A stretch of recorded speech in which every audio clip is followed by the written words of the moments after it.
Ciao a tutti ragazzi e buon San Valentino! Nel video di oggi vedremo come realizzare questo semplicissimo portafotografie in tricotenno.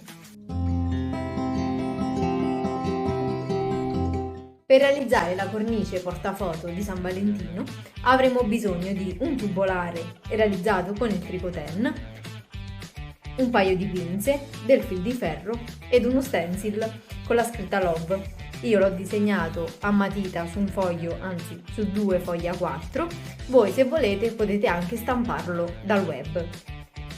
Come prima cosa realizziamo o stampiamo la nostra scritta, prendiamo il filo che utilizzeremo per fare il tricoten e lo facciamo passare in questo modo lungo la scritta per regolarci più o meno di quanto filo avremo bisogno per realizzarla.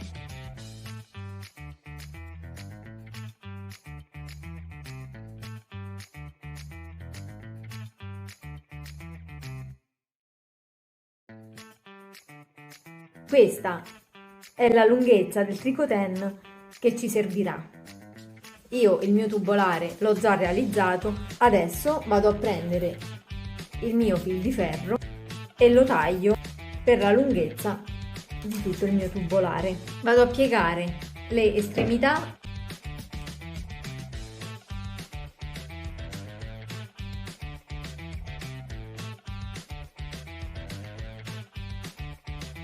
e li faccio passare attraverso il mio tubolare.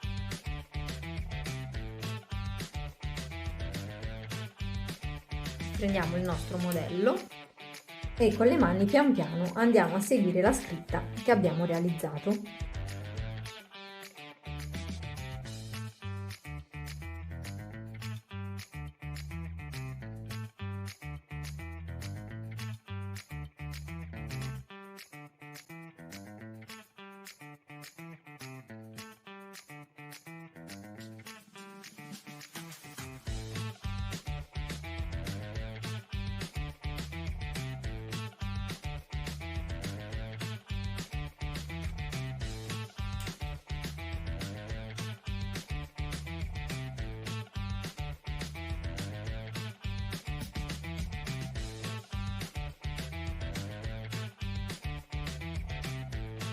E adesso fissiamo con una punta di colla a caldo.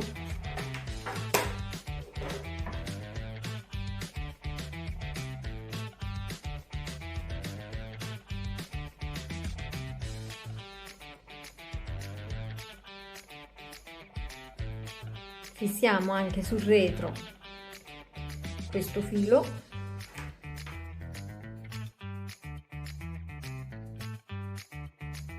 e andiamo ad aggiustare anche il fil di ferro in quest'altro lato e andiamo ad aggiustare un pochino la scritta. Se volete far reggere bene le lettere mettete un altro punto di colla a caldo. A questo punto che la scritta è terminata vado ad aggiustare aiutandomi anche con le pinze per far sì che resti dritta.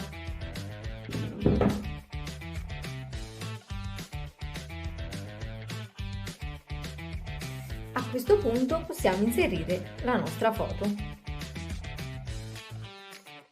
E ecco qui che il nostro portafoto di San Valentino in tricoten è terminato. Se vi piacciono questi video vi invito ad iscrivervi al canale e di attivare la campanella per non perdere gli aggiornamenti. Per oggi è tutto e noi ci vediamo la settimana prossima con un nuovo tutorial. Ciao!